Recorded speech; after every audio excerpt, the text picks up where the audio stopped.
안녕하세요. 김 팀장입니다. 한 주간 투자 잘 하셨습니까?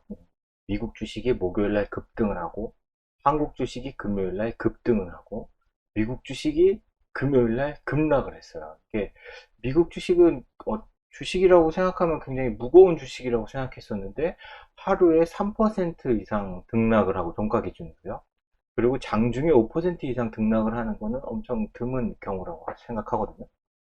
저도 주식을 하면서 이렇게 미국 주식이 급등락을 심하게 했었나? 아무리 롤러코스터 장이라고 하더라도 이렇게까지 방향을 전환을 쉽게 하나? 이렇게 생각했었는데 역시나 엄청 그런 불안한 시장 상황을 미국 주식도 겪는 것이 아닌가. 주식이라는 것이 불확실하고 예측이 어려운 것이라고 하더라도 대략적인 방향성과 앞으로 어떤 일이 있을 것인가 라고 예측도 할 수 있고, 그런 예측이 누가 맞았나? 내 말이 맞았나? 내가 생각했던 게 맞았나? 이런 것들을 확인해가는 과정이라고 생각하기에는 미국의 주식의 등락이 엄청 크다는 거. 예, 그래서 더욱더 불확실하다는 거. 내가 갖고 있는 주식 중에 좀 상승을 많이 했다라면 팔고, 하락했다라면 사는 떨줍올팔, 떨어지면 사고 올라갈 땐 팔고, 이런 식으로 투자를 해야 되는 게 아닌가. 물론 대세가 하락장이어서 잠깐 반등할 때 파는 것이 손실을 보는 매도라고 하더라도 부분적으로 매도를 해야 되는 게 아닌가, 저는 뭐 이런 생각도 합니다. 실제로 제가 투자를 되게 여러 종목을 하고 있고, 그 여러 종목들에 대한 매매를 봤을 때 최근에는 단기적인 반등 시점에 매도를 하는 경우가 꽤 있어요. 물론 그거는 손실로 잡히죠. 이제 마이너스 수익률인 상황에서 부분적으로 매도를 하게 되니까 손실이 잡히지만, 그게 단기적인 고점이고 그 이후로 더 주가가 하락한 상황에서 추가적으로 매수를 한다고 하면 평단가를 낮출 수 있는 투자 방법이라고 생각하기 때문에 단기간에 급등으로 인한 매도도 매도로 생각한다. 저는 그렇게 봅니다. 근데 하루하루 이렇게 주가가 변화할 때 반응하기는 좀 어렵고요. 주간 단위로 이제 한 주가 그 상승을 한다거나 한 주가 하락했을 때 매매가 가능한 거지, 하루가 급등락하는 것이 매매하는 기준이 되진 않지만, 어쨌든 올라갈 땐 좀 팔고 떨어질 땐 좀 사는 기준으로 매매를 한다는 거를 알아주셨으면 좋겠습니다. 저는 엑셀로 매매하고 있는 데이터, 그리고 가중치들을 수치화해서 계산을 해서 이제 이번 주는 어떤 종목에 얼마치를 매매한다, 또 얼마치를 매도한다, 이런 식으로 투자를 하고 있기 때문에 금요일날 종가가 되어서야 다음 주에 어떻게 매매를 할지가 나오고, 그 다음 주에 매매를 할 때 어떻게 매매가 되는지는 자동 매매로 걸어놓기 때문에 어느 순간에 매매가 될지는 모릅니다. 예, 어쨌든 매매가 되는 그런 종목과 그 대략적인 매매가 되는 가격들을 선정을 해서 자동 매매로 매매를 하고 있습니다. 최근에는 고점 대비 하락을 많이 했기 때문에 아까 말씀드린 것처럼 단기적인 상승에 의해서 주가가 손실을 보더라도 부분적으로 매도하는 경우가 있긴 하지만, 그 이후에 주가가 하락함으로 인해서 저가 매수를 할 수 있다. 근데 이것도 확실하게 알 수가 없잖아요. 없기 때문에 부분적으로 매도를 한다. 저는 항상 투자를 할 때 분할해서 매수를 하고 분할해서 매도를 하는 것을 추천드립니다. 그러면서 전체적인 내 자산을, 내가 투자하고 있는 기업을 조금 더 평단가를 낮춰가는 방법으로 투자를 한다. 이렇게 생각해 주시면 되겠습니다. 근데 이건 제가 영상을 시작할 때 항상 이런 얘기로 시작을 하는 것 같아요. 근데 항상 주식은 불확실성이고 미래를 알 수가 없고, 그렇지만 내가 투자하는 기업은 영원히 영원하진 않겠죠. 근데 내가 투자하는 기업은 수익을 내고 있고, 그 수익을 투자자에게 배당을 줄 수 있는 기업에 투자를 한다면 지금처럼 주가가 하락하는 구간에서 배당 수익을 볼 수도 있고, 저가에 내가 매수를 함으로써 배당 수익을 조금 더 극대화시킬 수 있는 타이밍으로 본다라고 생각합니다. 지금 가장 두렵고 투자를 포기해야 되고 신뢰가 떨어지고 믿음이 떨어진다는 거는 애초에 기업을 투자를 할 때, 아니면 내가 투자하는 방식을 설정할 때 그 투자하는 방식과 투자하는 기업에 대해서 제대로 공부를 하지 않아서 믿질 못하는 거죠.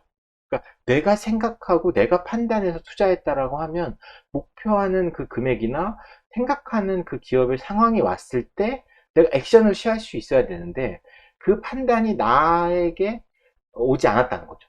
나에게 오지 않았으니까 그 신뢰를 못 하는 거야. 그러니까 걱정이 되는 거고 자꾸 남 탓을 하는 거죠. 내가 그 판단을 하게 된 계기가 되는 어, 사람 아니면 방송 누군가의 이야기를 탓하게 되는 거죠. 지금 이 순간에 주식을 투자한 것을 후회하고 누군가를 탓하고 계신다고 하면 그거는 내 판단과 나의 의지와 나의 경험으로서 투자를 한 게 아니라는 겁니다. 아주 위험하게 투자를 하고 계신다는 거예요. 빨리 내가 투자하는 방법을 바꾸셔야 돼요. 주가가 하락했을 때 믿음이 떨어진다면 이거는 빨리 자기가 투자하는 방식을 되돌아봐야 됩니다. 이렇게 주가가 떨어졌을 때 내가 제대로 공부를 하고 투자를 했느냐를 조금 더 확실하게 알 수 있는 기간인 것 같아요. 좋은 기업에 아주 싸게 아니면 적절한 타이밍에 내가 분할로 투자를 잘 하고 있다고 하면 오히려 지금같이 주가가 떨어졌을 때 매수를 할 수 있는 생각, 이 기업이 이만큼 싸졌어? 그렇다면 한번 좀 더 사볼 수 있지 않을까? 다음 달 월급의 일부분을 이 기업에 한번 투자를 해볼까? 한 고점이었을 때는 10주를 살 수 있었던 걸, 지금 주가가 이렇게 하락하고 나니까 20주를 살 수 있네? 아니면 30주를 살 수 있네? 같은 금액으로. 내 월급은 또 올랐는데, 인플레이션으로 인해서 위험한 것도 있지만, 근로소득을 하거나, 사업을 하고 있는 사람들이 좀 힘들 수 있어요. 근데 사업을 하는 사람들은 좀 힘들 수 있지만, 근로소득과, 그리고 내가 하고 있는 사업의 원가를 전가할 수 있는 것, 그러니까 인플레이션을 반영해서 수익을 낼 수 있는 것에 일을 하고 있다면 오히려 이렇게 물가가 올라가고 있는 상황이 나의 수익을 늘릴 수 있는 기회이기도 하거든요. 모두가 다 가격을 가격이 올라가는 것에 어느 정도 동조하는 사회적 분위기가 생겼잖아요. 인간이 생활을 하면서 꼭 필요한 그런 사업들이 있잖아요. 그런 사업을 하시는 분들은 물가가 상승한 것을 좀 반영해서 수익을 낼 수 있지 않을까? 근데 그게 국내가 돼야 되는데 지금 삼성전자나 애플을 비교해 봤을 때 애플은 독보적인 제품 가격을 상승시킬 수 있는 요인은 있지만 삼성전자는 물론 휴대폰도 잘 만들고 있고 반도체도 잘 만들고 있지만 경쟁이 세기 때문에 함부로 물가 상승률을 반영해서 할 수가 없는 거죠. 예, 그리고 제품 가격을 올렸을 때 고객사에서 그걸 받아들이기 좀 어려웠거나 소비하고 있는 타겟층 쪽에서 구매하고 있는 구매량이 좀 더 줄어들게 되는 거죠. 그러니까 판매를 잘 못하게 할 수 있는 상황인 거죠. 그러니까 애플과 삼성은 매출을 발생시키는 요인에 인플레이션이 어떻게 작용하느냐, 애플은 그 인플레이션의 반영을 적용시킬 수 있다, 제품에. 그렇지만 삼성전자는 그걸 적용시키기가 좀 어려운 환경이다. 아주 독보적인 그런 기술력을 갖고서 꼭 삼성전자 물건이 아니면 안 돼라는 상황까지는 아니라는 거죠.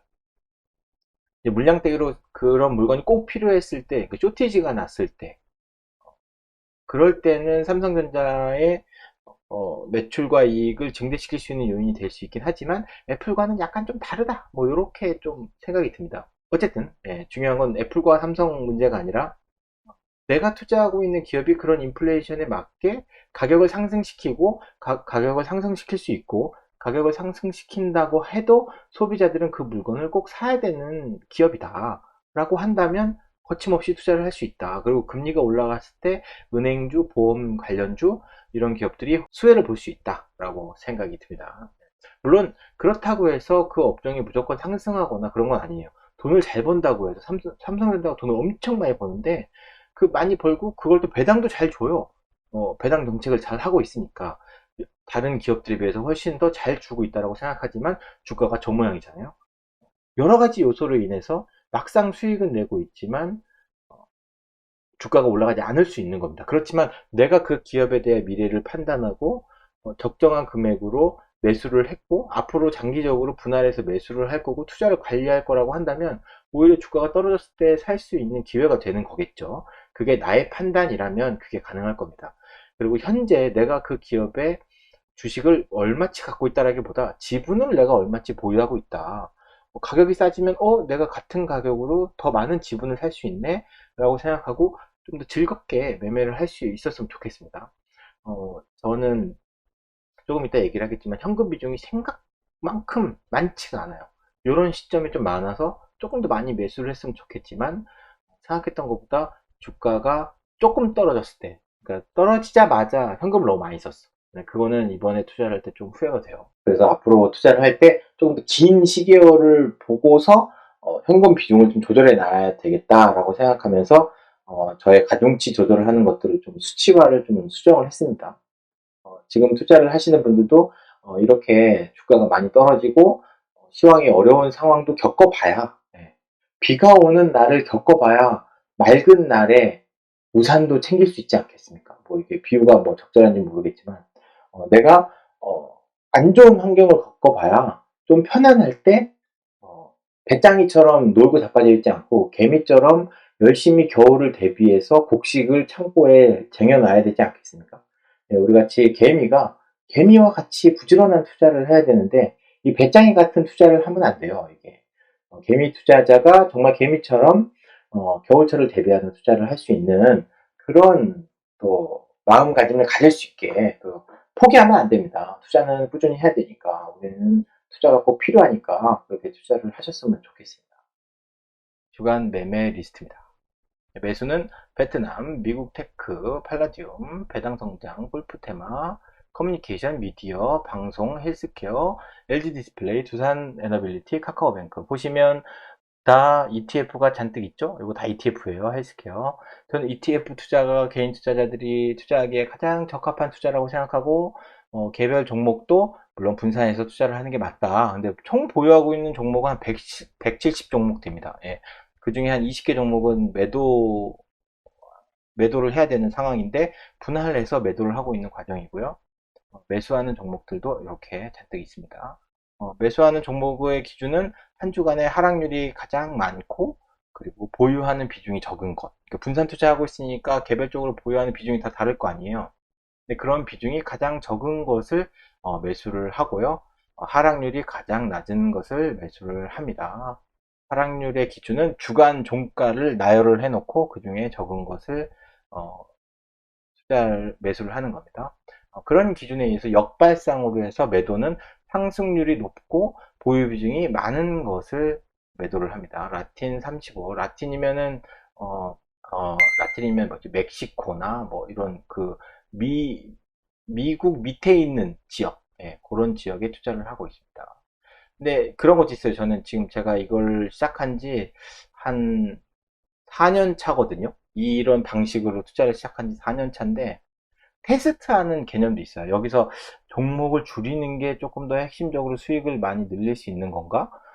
아니면 해외 ETF에 투자를 해야 하는 것이 수익률을 조금 더 늘릴 수 있을까? 그러니까 제가 이제 구분을 이렇게 지었어요. 해외 ETF 위주로 그러니까 지수죠. 해외 지수에 투자하는 거. 그리고 국내 업종에 투자하는 것, 그리고 원자재에 투자하는 것, 그리고 인버스에 투자하는 것, 그리고 국내 기업에 투자하는 것. 그럼 몇 개야, 이게? 해외 지수, 그 다음에 원자재, 인버스, 국내 업종, 국내 기업. 이렇게 5가지의 테마로 나눠서 투자를 하고 있어요. 그러니까 이 중에 가장 수익률이 좋은 게 무엇이냐라고 말하면 가장 수익률이 좋은 건 뜻밖에도 국내 기업. 네, 왜냐면 국내 기업은 등락하는 폭이 막 크니까 샀다 팔았다가 빨리빨리 돼서 수익이 돼요. 근데 가장 안정적인 것은 해외 지수가 가장 안정적이에요. 그러니까 지금 약 한 3년간의 데이터의 평균을 봤을 때 그렇습니다. 변동률이 가장 적은 거는 원래는 원자재였어요. 원자재가 변동률이 가장 적었는데 최근 우크라이나 전쟁 때문에 막 개판이에요. 이게 엄청 상승됐다 하락했다가 막 난리도 아니야. 근데 해외 지수 쪽은 조금 이렇게 상승하는 나라가 있으면 하락하는 나라도 있고 해서 수익률이 좀 그냥 쏘쏘하다고 해야 되나? 뭐 그렇습니다. 그렇게 해서 종목이 좀 많아요. 이런 테스트를 해서 이런 테스트에서 어느 쪽이 더 좋을까라고 테스트해서 결과가 딱 나오면 그쪽에 맞춰서 이제 투자를 좀 방향을 좀 바꾸겠죠. 근데 지금까지는, 아직까지는 뭔가 확신은 없어서 여러 파트로 나눠서 투자를 하고 있어요. 이렇게 해외 지수에 투자를 하고 있고요. 다음은 수익률입니다. 네, 코스피는, 2212.55, 전주 대비 0.91, 코스닥은 678.74, 전주 대비 마이너스 2.9. 이게 코스피와 코스닥이 금요일 날 막 급등을 했잖아요. 그러니까 일별 기준으로 보는 게 아니라 주별 기준으로 보게 되면 그게 급등을 했을지언정 우리는 마이너스예요. 코스피와 코스닥은. 근데 우리가 지금 다음 주에도 마이너스가 될 것 같아. 걱정이 산더미 같죠. 네. 김 팀장 저는 누적 수익률이 마이너스 2.37, 전체 대비 마이너스 1.36입니다. 하락을 많이 했어요. 네. 이 누적 수익률은 지금까지 6년 내내 투자를 했을 때의 누적 수익률입니다. 이제 마이너스니까 좀 쫄리긴 하죠. 그렇지만 앞으로 또 상승을 할 거다 이렇게 생각합니다. 예, 옆에 52주는 1년 전 대비해서 마이너스 17%라는 거고 21년 말 기준으로 봤을 때 작년 말부터 지금까지 봤을 때 마이너스 15.47이라는 거고요. 현금 비중은 21.87, 전체 대비 2.71 올라갔습니다. 그러니까 현금 비중이 지금 늘어나고 있어요, 오히려. 다음 주는 어떻게 될지 모르겠어요. 이게 지금 주가가 떨어졌으니까 매수가 좀 많이 되지 않을까? 뭐 이렇게 생각합니다.